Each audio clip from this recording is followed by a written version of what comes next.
Hillary Clinton tries to destroy Jasmine Crockett in Congress. You won't believe what happened next.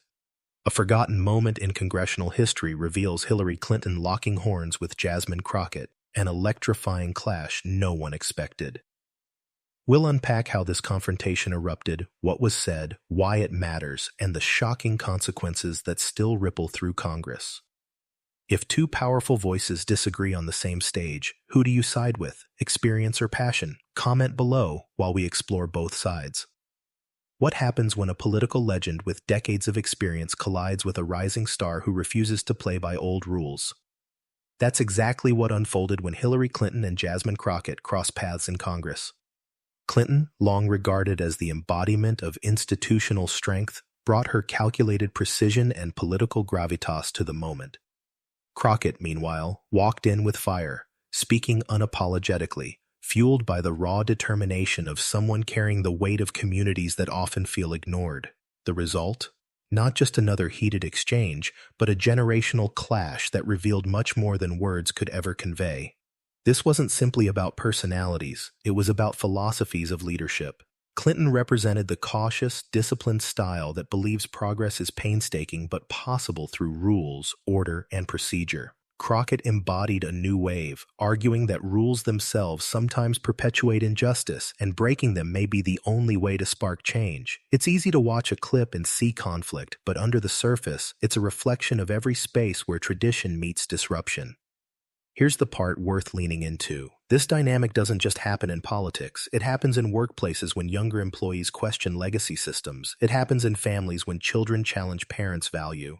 And it happens in classrooms where innovative students push teachers to rethink outdated methods.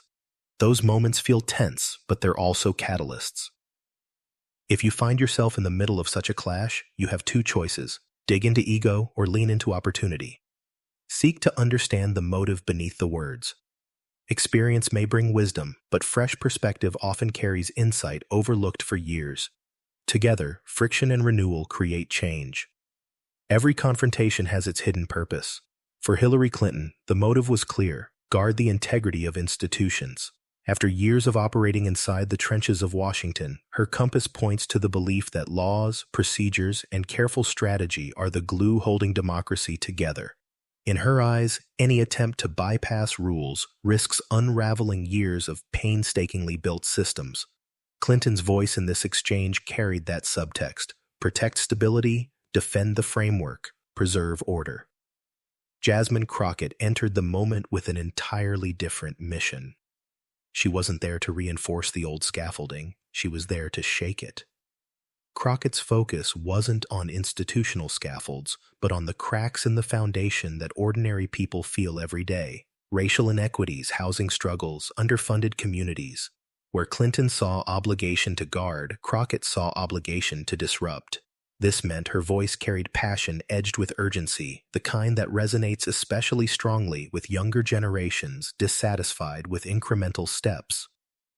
On the surface, it might seem like two women simply clashing over decorum, but here's the bigger insight. Clinton and Crockett weren't arguing at each other. They were speaking from two worlds colliding. Two goals, one stage, one collision. It's a vivid reminder that politics is never just about policy. It is about identity, narrative, and interpretation.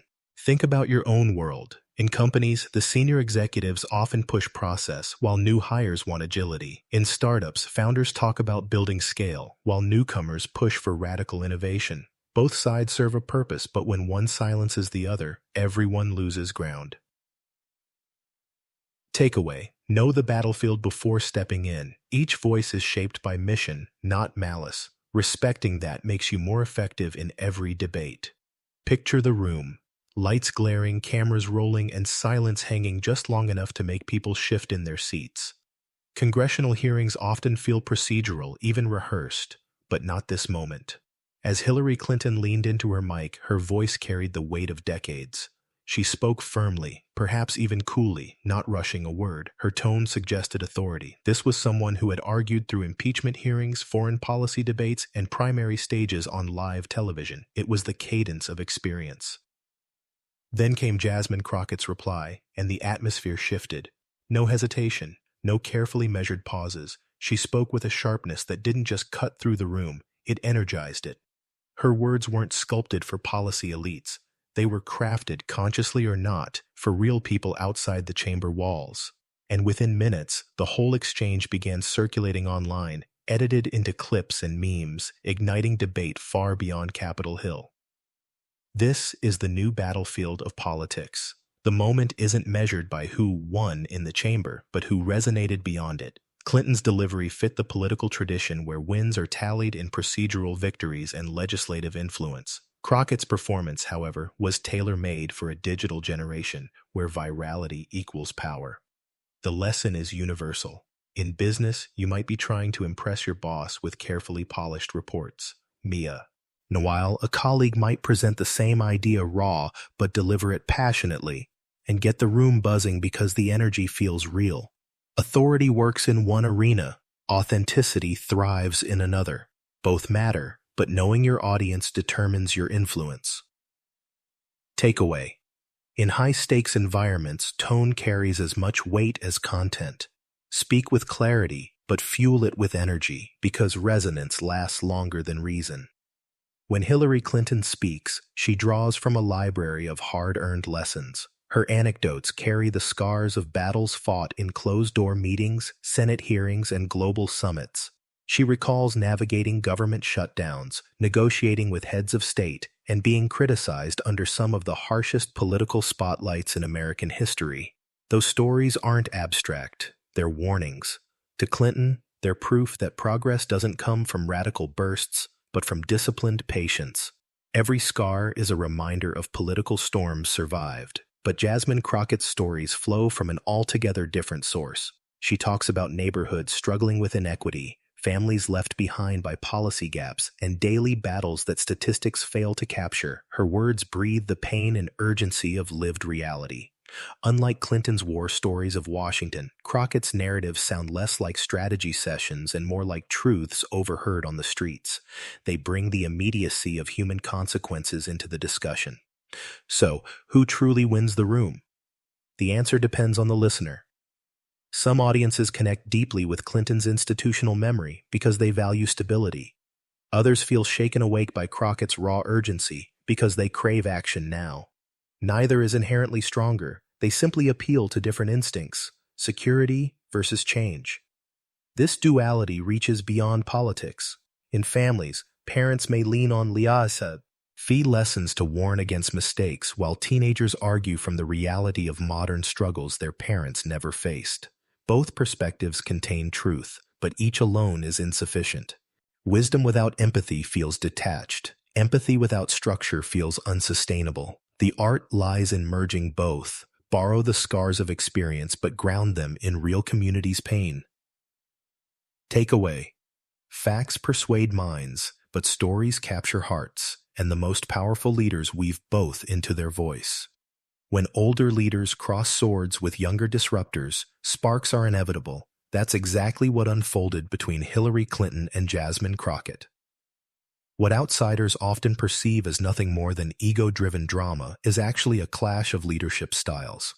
One refined by decades of negotiation, the other fueled by righteous urgency to break unspoken barriers. Clinton's approach was to keep control, discipline the process, preserve order. Crockett's instinct was bolder, demand reform immediately even if it means ruffling feathers. Two different equations, both aiming for a solution but working from opposite sides. This tension isn't new. History offers countless examples where institutions resisted change only to later embrace what reformers insisted on from the start.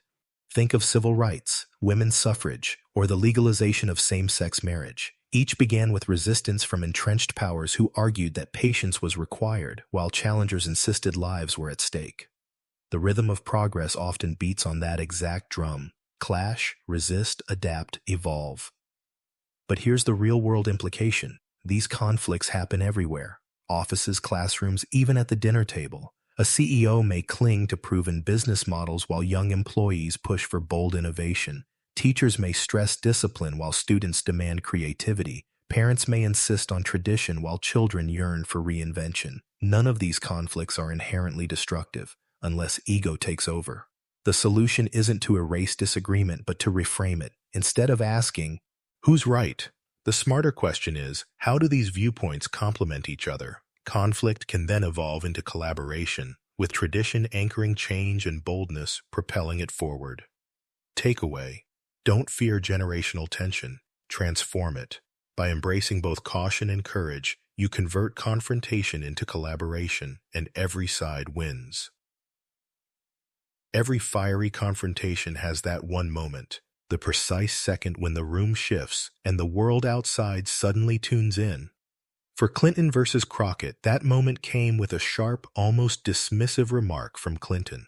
Her words carried the weight of authority, but also the sting of condescension. Seasoned politicians know the art of subtle put-downs, but this one didn't land quietly. It triggered Crockett's instincts immediately. Without missing a beat, she fired back with passion, her words quick, fiery, and unfiltered. And here's where the story takes a twist. Clinton's line, designed as a rebuke, got attention, but Crockett's comeback exploded. Within minutes, hashtags were trending, snippets clipped, and commentary spread across social platforms. The internet had chosen its moment, not based on who was factually sharper, but on who emotionally connected with viewers. Crockett's reply was bold, relatable, and raw, which gave her an edge in the court of public opinion. This isn't new to politics, but it's transformed by technology. Decades ago, a heated exchange might dominate the evening news for a cycle. Today, it dominates millions of screens, wrapped in memes, reaction videos, and fiery commentary. Influence has shifted. The winner isn't decided in chambers, but in timelines and feeds. And this lesson matters outside of politics. At work, you may think authority alone will earn respect, yet often it's authenticity, the quick, sharp truths that resonate with coworkers or clients. You might spend hours perfecting a presentation, but one passionate comment can take hold and outshine the polish. Takeaway: words today don't just echo, they amplify online. Speak carefully but authentically, because one sentence can define you more than a speech. Here's the irony: no one saw coming. In a showdown that looked like a zero-sum fight, both Hillary Clinton and Jasmine Crockett actually walked away stronger. On one hand, Crockett's fiery response electrified online audiences. Her social media following surged, donations spiked, and her name recognition grew overnight. For a younger politician, that kind of virality is priceless. It instantly transforms you from a local representative into a national voice. A single exchange became rocket fuel for her visibility.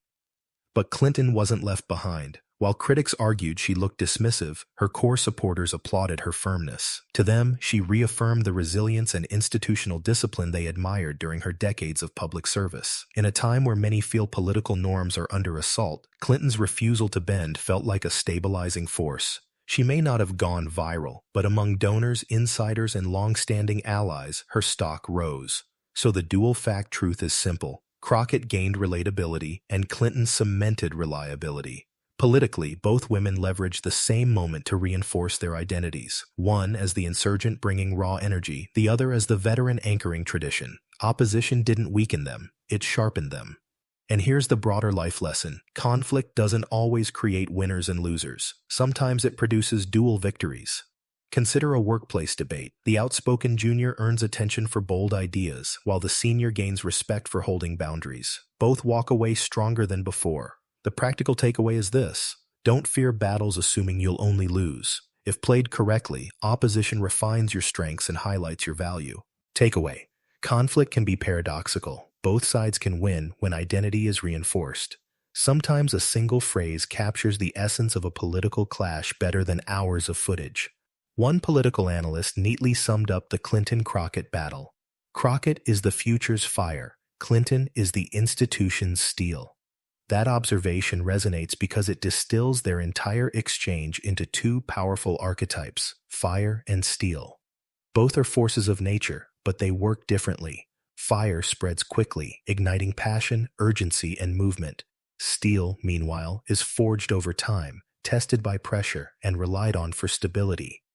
In their confrontation, fire met steel in full display. Crockett's fire spread online within minutes, sparking reaction threads, millions of views, and countless debates on TikTok and Twitter. Her energy fed the speed-driven rhythms of today's culture. Meanwhile, Clinton's steel stood firm, unflinching, calculated, and resistant to the heat of conflict. For her supporters, that steadiness was reassurance amidst chaos. But here's what most miss. Societies need both. Without fire, revolutions stagnate. Without steel, revolutions crumble. Businesses run on the same principle. Imagine a startup powered only by visionary fire. Without structural steel, enthusiasm burns out. Or picture a century-old company with nothing but steel, unyielding rules and procedure, yet it can't adapt, slowly rusting into irrelevance. That's where the analyst's metaphor becomes advice for us all. In our own lives, we each need sparks of fire to challenge routines, but also frames of steel to hold progress together. Leaders, parents, teachers, entrepreneurs all thrive when they balance urgency with endurance. Takeaway: fire ignites, steel sustains. True leadership doesn't choose one, it learns to forge both. Every clash reaches a tipping point, the moment when tension no longer feels like an exchange of ideas but a contest of endurance. As Clinton and Crockett pressed forward, neither softened her stance. Clinton, with decades of political storms behind her, stayed committed to the role of gatekeeper, standing tall against what she viewed as reckless disruption. Crockett, fueled by momentum and the validation of online audiences, matched energy for energy, refusing to yield a single inch. What's fascinating here is less about what was said and more about what wasn't. Neither side shifted tone or strategy. Clinton didn't pivot into empathy or acknowledgement. Crockett didn't moderate her fire into compromise. That's the true reveal. The art of flexibility, a skill revered in negotiation, was absent. The result wasn't dialogue, but escalation. And that dynamic matters because it reflects a broader trap in leadership and debate: the assumption that doubling down is strength. In reality, doubling down can just as easily signal rigidity. Great negotiators know the secret isn't in overpowering your opponent, but in disarming them by redirecting energy. As one leadership coach once put it, the bridge doesn't collapse by bending, it collapses by refusing to bend. In everyday situations, we've all seen this play out. A workplace meeting where leaders argue over strategy, but no one budges. A family conflict where both sides repeat their points louder, believing volume equals persuasion. What happens? Stalemate. Energy is spent, but trust and progress erode. The lesson here is powerful. Flexibility is not weakness, it's resilience. Clinton and Crockett proved conviction, yes, but conviction without adaptability risks gridlock. Takeaway: strength isn't about never bending, it's about knowing when to bend strategically. Flexibility turns deadlock into momentum. If you've made it this far, you are clearly someone who values deeper insights, not just the headlines. That's why I'd love for you to hit that subscribe button right now. We break down political flashpoints, decode the drama behind the headlines, and reveal lessons that apply far beyond Washington. And don't just subscribe. Drop your thoughts in the comments. Do you side more with Clinton's steel or Crockett's fire? Let's spark a debate in this very community. Your perspective might shape the next video. Now let's dive back into the second half of this story, where the overlooked lessons hide. Look closely at the Clinton-Crockett confrontation, and you'll see more than a battle between two politicians. You'll glimpse a preview of the future. This wasn't just about one exchange, it was a snapshot of a generational handoff already reshaping American politics. Clinton, representing the disciplined, guardrail-driven style of baby boom and Gen X leadership, faced Crockett, embodying the firepower and impatience of millennial and Gen Z-driven momentum. The real story isn't who outshone the other that day, but how this kind of battle is becoming the new normal. Congress, historically buttoned up with rules that suppress personal flair, is now slowly bending to a culture defined by urgency, social media, and viral soundbites. Tomorrow's leaders aren't just lawmakers, they're influencers, advocates, and movement builders rolled into one. Where Clinton's generation prized carefully worded speeches in committee rooms, Crockett's generation prizes authenticity, even rage, delivered live and raw. That matters beyond politics. In business, we're seeing the same transformation. The old model was CEOs commanding authority in boardrooms. The new model? Founders and thought leaders building brands live on Instagram, TikTok, or X, blending entrepreneurship with influence. Leaders are less polished, but more personal. The pipeline of power is different now. Charisma spreads faster digitally than policy does institutionally.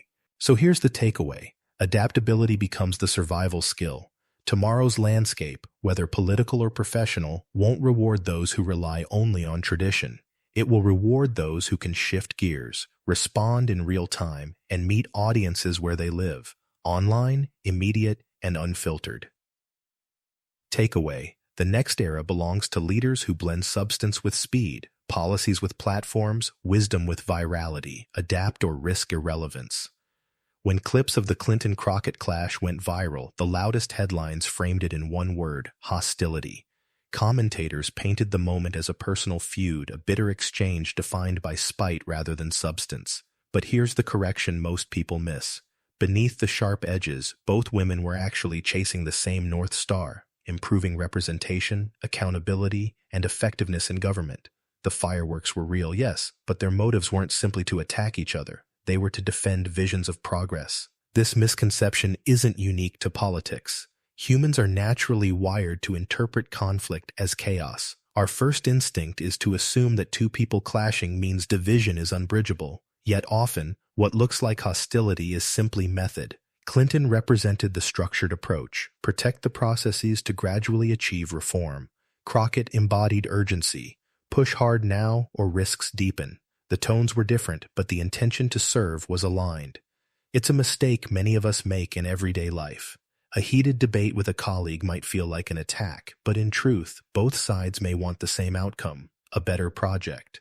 A fight in a family might sound divisive, but both parties could be arguing because they care deeply about the same core values. Mislabeling passion as hostility blinds us to shared goals. So the practical wisdom here is clear. When conflict feels overwhelming, ask yourself, do we actually want the same thing? If the answer is yes, the clash is not chaos. It's simply energy misdirected. Takeaway: don't mistake passion for animosity. Beneath conflict, shared goals often unite opponents more than they divide them. Ironically, the very clash that many thought would damage reputations did the opposite. Hillary Clinton and Jasmine Crockett walked away, not weakened, but sharpened. For Clinton, the confrontation proved that her institutional steel still cuts through the noise. Even decades into her career, she showed that she could command a stage, absorb fire, and deliver an unyielding defense of the system she represents. To her base, it was confirmation that endurance isn't just about surviving political storms, it's about standing tall long enough to shape history. For Crockett, the moment was transformational. Instead of being drowned out by Clinton's gravitas, she matched it, and in some eyes, surpassed it. Crockett showed that firepower, even when directed at a respected heavyweight, has its place in the halls of Congress. She earned a reputation not just as a voice for urgency, but as someone unafraid to challenge icons. For a rising leader, there's nothing more powerful than proving you won't be overshadowed. That's the twist. Both women benefited because conflict has a way of magnifying character. Where Clinton shined with resilience, Crockett sparkled with audacity.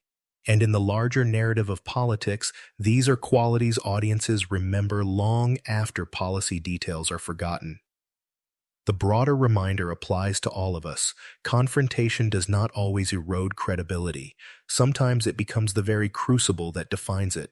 Think of entrepreneurs who become known for challenging industry giants, or athletes whose rivalries catapult both sides toward greatness. The clash isn't the failure, it's the legacy-making moment. Takeaway: don't fear confrontation. When handled boldly, conflict can become the spark that strengthens your reputation and cements your legacy.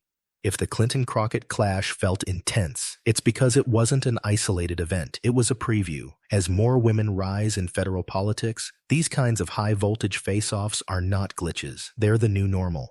For centuries, American politics was shaped largely by male voices, often framing conflict as something to avoid or disguise. But today, with greater diversity across gender, race, age, and background, politics looks more like an arena of multiple truths colliding in plain sight. And that's not weakness, it's evolution. What we witnessed wasn't simply two individuals sparring, it was democracy flexing, showing that progress now comes with more visible friction. Crockett's brand of urgency will keep pressing institutions to move faster, while Clinton's brand of resilience will keep reminding them not to break in the process. In the future, this balance will likely intensify. New waves of leaders demanding change yesterday, and veterans urging careful pace. The beauty is found in the collision. Think about technology companies as an analogy. Startups bring wild ideas that threaten the old guard, while bigger corporations push back with caution.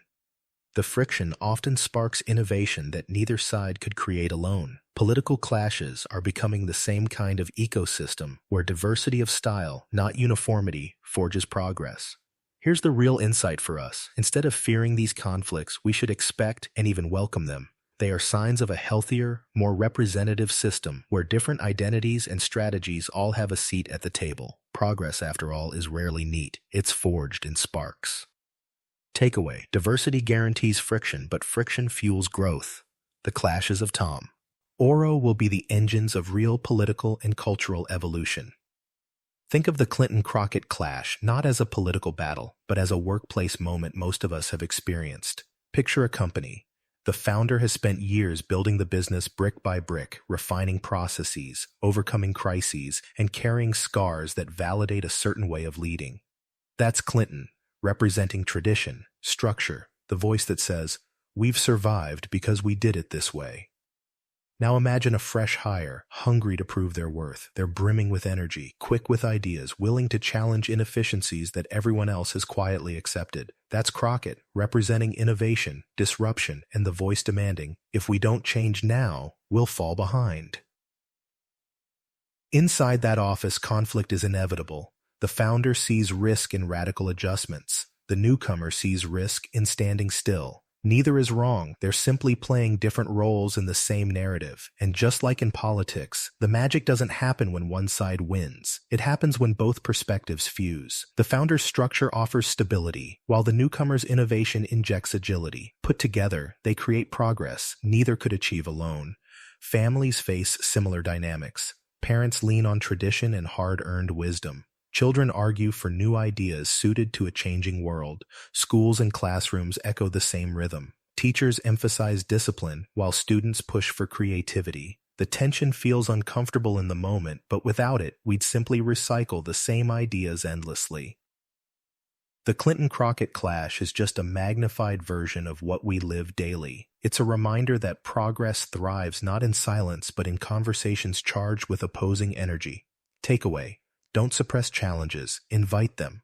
Opposition is not destruction, it's the spark that drives evolution in workplaces, families, and nations alike. Here's the part that never made the headlines: what happened once the microphones went silent. The exchange between Hillary Clinton and Jasmine Crockett had lit up the room, drawing gasps, nods, and plenty of tension. But once the cameras clicked off, something unexpected unfolded. According to whispers from staffers, the air in the chamber eased. Clinton and Crockett shared a brief, hushed word. No raised voices, no theatrics, just a quiet interaction away from the nation's gaze. We may never know verbatim what was said, but the fact that it happened is revealing. Public conflict in politics often doubles as performance. It's theater for the country, compressed into sound bites and hashtags. But backstage, the script changes. Enemies on the record can be colleagues in reality because at the end of the day, they still have to work side by side to push legislation forward. The clash is real, but the relationship is more nuanced than the viral clips suggest. This mirrors life outside of politics. Think of workplace disputes. Two co-workers argue fiercely in a meeting, presenting completely opposite views. Yet after, in the hallway, they might shrug, laugh off the tension, and find common ground. In families, arguments at the dinner table may sound explosive, but minutes later, laughter returns as emotions recede. We often misjudge conflict as permanent fracture when it's really momentary theater. So the deeper lesson here is perspective. Don't confuse the volume of a clash with the depth of division. People can argue passionately in public but still collaborate privately. Takeaway: separate the theater from the truth. Public battles often mask private respect, and it's in that quiet space where real progress often begins.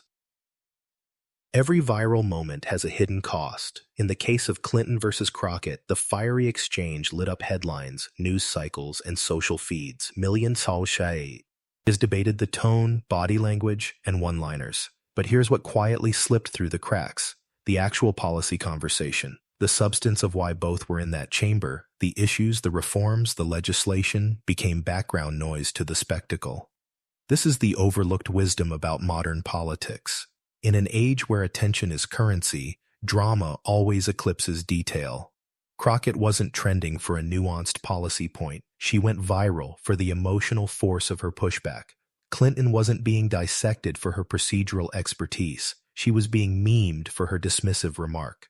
The noise spread faster than the nuance, and as usual, the complexity that actually shapes lives was sidelined. And this phenomenon affects us every day. Think of the workplace again. A big argument in a meeting takes center stage while the actual solution gets buried because everyone fixates on who won. Or in schools, the dramatic classroom incident overshadows the steady progress students are quietly making. Noise sells, it demands attention. Nuance whispers, and so it rarely gets a spotlight. So how do we avoid losing truth to theater? The answer is focus. We need to interrogate the clip, but also dig beyond it. Read the policy memos, listen to the full hearing, understand the motivations. It's the difference between reacting and discerning. Takeaway: don't let headlines tell you the whole story. The loudest moments rarely carry the deepest meaning. The nuance hiding underneath does. Train yourself to separate signal from sound. At its core, the Clinton-Crockett showdown wasn't just about two politicians exchanging sharp words. It was about something bigger, an eternal struggle that has echoed through every chapter of history: institution versus innovation. Clinton carried the banner of the institution: discipline, resilience, and the stability that only decades of hard knocks (KS) can teach. Crockett embodied innovation, urgency, disruption, and the insistence that waiting any longer is no longer an option. Both roles were necessary, both were flawed, both were vital. What makes their clash memorable is that it stripped politics bare. It wasn't a packaged press release or a carefully scripted moment. It was two worldviews colliding, live, unscripted, in full view of the nation. And whether you lean toward Clinton's steel or Crockett's fire, the deeper truth is that democracy depends on both forces. Too much structure leads to stagnation. Too much disruption leads to collapse. Progress requires balance, an uneasy tug-of-war that ensures we neither drift aimlessly nor break recklessly. This is also life's rhythm. In companies, tradition competes with innovation. In families, elders urge caution while youth demand change. In personal growth, the pull of stability wrestles with the push for transformation. If we only choose one side, we lose the engine of progress. But when we learn to value both simultaneously, we not only move forward, we move forward sustainably. So the Clinton-Crockett clash wasn't the end of a debate. It was a reminder. Tension is not a weakness of democracy. It is its safeguard.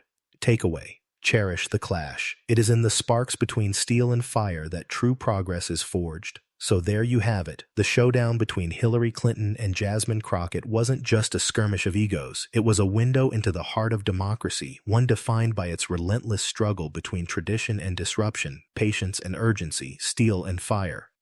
Clinton reminded us that endurance and structure still matter in a world racing at breakneck speed. Crockett proved that passion and authenticity can ignite a movement faster than procedure ever could. At the end of the day, neither side walked away diminished. Instead, the clash amplified both, showing us that progress doesn't emerge from silence or politeness. It comes from sparks, sometimes messy, sometimes uncomfortable, but always necessary. And here's the question I'll leave you with: in your own life, where are you clinging too tightly to steel, and where should you be embracing fire? Balance is the key, not just in politics, but in every area of our lives. Stay tuned, because in our next breakdown, we'll dive into another explosive moment that reshaped the conversation and exposed the deeper currents driving our future.